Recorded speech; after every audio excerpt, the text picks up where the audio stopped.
আদালত পূর্বের অবস্থান ফিরিয়ে দেওয়ার নির্দেশে দেয়ায় নিবন্ধন এবং দাঁড়িপাল্লা প্রতীক ফিরে পাওয়ার বিষয়ে আশাবাদী জামায়াত ইসলামী।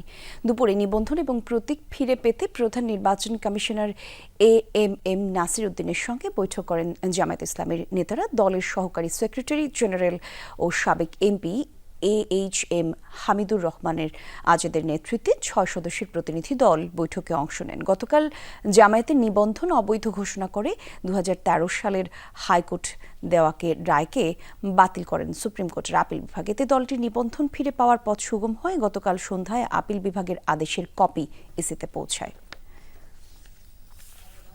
ওনারা আমাদেরকে পজিটিভলি রেসপন্স করেছেন এবং অফিসিয়াল প্রসিডিউর যতটুকু সময় লাগে ভেরি আর্লি এজ পসিবল এটা দ্রুত ওনারা কার্যকর করবেন বলে আমাদেরকে পজিটিভলি জানিয়েছেন এবং আমরা আমাদের বক্তব্য তুলে ধরেছি এবং এটা বিলম্ব না করে দ্রুত যাতে কার্যকর করে